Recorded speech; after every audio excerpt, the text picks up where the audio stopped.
Hi everyone, welcome to my channel Grow Bites. Today we'll be making apple and cinnamon hot cross buns.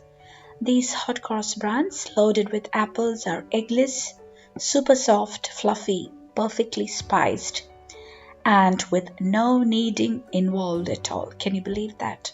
It's that simple. You really can't go wrong with these super easy, no knead hot cross buns. It's a foolproof recipe. These buns are just perfect for breakfast or morning tea and will definitely be enjoyed by all. So let's get started.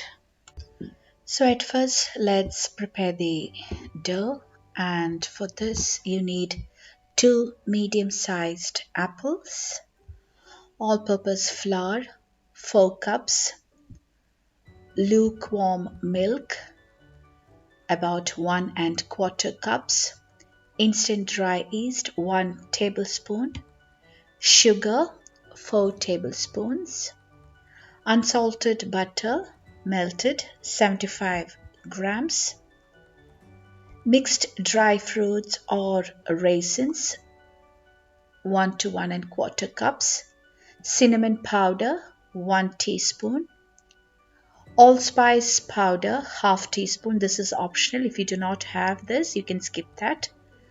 Nutmeg powder ¼ teaspoon, orange zest about 1 tablespoon, and salt ½ teaspoon. So now let's prepare the dough. So at first I'm going to peel and core the apples as shown. We need 2 medium-sized apples, and then we're going to grate these apples.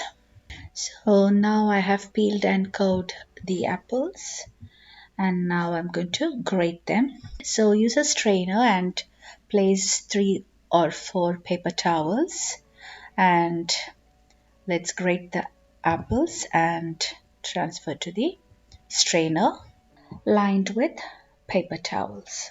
So once you have done that, add a good pinch of salt. Just lightly mix the grated apples, and we're going to set this aside for 5 minutes. This helps to release the liquid from the apples. This way we can control the liquid in the dough. Meanwhile, to a large bowl, add 1 cup of lukewarm milk along with instant dry yeast 1 tablespoon and sugar 4 tablespoons. Give a good mix, and let's set this aside for 2 minutes to activate the yeast. So as you can see, the yeast has been activated now. Now to this, let's add 4 cups of all-purpose flour, which is plain flour. Also adding in salt ½ teaspoon, cinnamon powder 1 teaspoon, allspice powder if using ½ teaspoon, which is optional, nutmeg powder ¼ teaspoon. We also need a tablespoon of the orange zest. It gives a nice flavor to these buns, but this is optional. So I have grated about 1 tablespoon of orange zest. Make sure you grate only the yellow part of it, not the white part. Also adding in mixed dry fruits or raisins, about 1 to 1¼ cups, unsalted butter melted 75 grams. Now let's squeeze out the juice from the apples. Just squeeze out completely as much as you can. You can use this juice in case you need for the dough. And now transfer the grated apples to the dough. Now using a wooden spoon, just mix all the ingredients. You can use your hands. You just need to mix all the ingredients until they all come together and combined well. That's all. If the dough seems to be a bit dry, as in this case mine is a bit dry, so I'm going to add an additional ¼ cup of milk. You can also use the reserved juice from the apples, and just mix until the ingredients are well combined and come together. So as you can see, our dough is now ready. It will be a very sticky and moist dough. We are not going to knead it and make it into a smooth dough. This is all you need. And now I'm going to keep this covered and set aside so that the dough rises well in a warm place. It might take about 1 hour depending on the temperature at your place. So after 1 hour, the dough has risen well, as you can see. It's double the size. So here I have lined a baking tray with baking paper. Now let's sprinkle some flour on the dough because it will be very sticky to handle. And also dust your work surface with flour. And then gently transfer the dough onto the dusted work surface and shape it into a log, and then divide it into 12 equal parts as shown. And now take out each piece and roll into small balls. Now take out each ball and flatten slightly, and then fold it up into a ball by pinching the sides together. Turn it over and roll it into a smooth ball as shown, and then transfer to the baking tray with the smooth side facing up. I'll just show another two more. So just flatten, pinch the sides together, turn it over, roll back into a smooth ball, and then transfer to the baking tray. So just repeat the same with the remaining ones. And now cover the baking sheet with a clean kitchen towel and let the rolls rise a second time for about 20 minutes. Do not let them rise longer. You only want them to rise about 50 to 60% more, as they will finish rising in the oven. Meanwhile, the dough is rising for the second time. Let's preheat the oven to 180 degrees Celsius, which is 356 degrees Fahrenheit. Now let's prepare the flour mix for the crosses.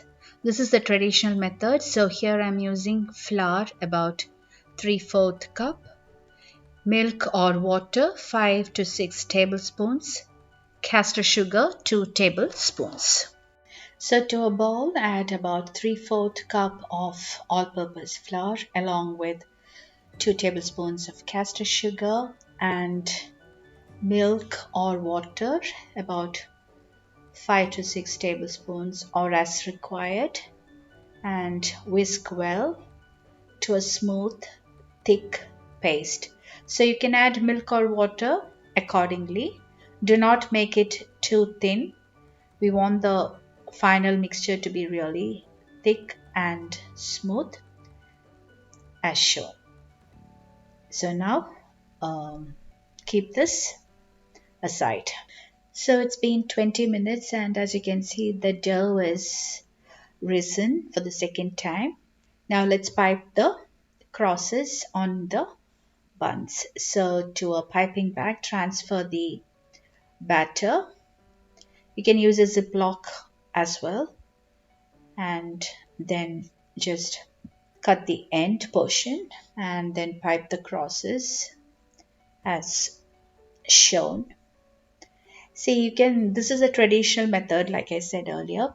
If you want, you can prepare the crosses with icing sugar and milk, but in that case you have to pipe the crosses once the buns are baked.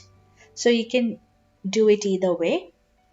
And now we're going to bake them in a preheated oven at 180 degrees Celsius, which is 356 degrees Fahrenheit, for 20 to 25 minutes or until golden brown. See, the baking time always depends on your oven, so do check after 15 minutes. Meanwhile, let's prepare the glaze for these buns. So you can either use apricot jam glaze using apricot jam and water, or you can use honey or maple syrup. So in this case I'm using apricot jam, so use about 1.5 tablespoons of apricot jam mixed with 1 or 2 tablespoons of warm water, and mix well so that you get a nice thin glaze.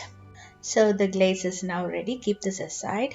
Now our buns are out of the oven, as you can see, after 25 minutes of baking time, and they are golden. Immediately brush them with the apricot glaze which we had prepared. If you're using maple syrup or honey, use that. So now I have finished applying glaze on all the buns. Now allow them to cool for about 5 to 10 minutes before serving. So now our hot cross buns are ready to serve. See how soft and fluffy they are without any kneading. That's a highlight of this recipe. So now let's transfer these buns to a serving plate. I'll just show you how the inside will look like. See the texture? You can see from the texture how soft and fluffy they are. Enjoy these tasty hot cross buns, warm or cold, with your morning tea or for your breakfast. So I'm just having one warm hot cross bun with some butter. These buns smell so great and they just melt in your mouth. So do give it a try. It's a foolproof recipe. I can definitely guarantee you on that. You just need to follow these instructions and it can never go wrong. So I hope you all enjoyed today's video. Also, if you haven't subscribed to my channel yet, please subscribe, like and share. New videos are uploaded every Tuesday and Friday. Until then, goodbye.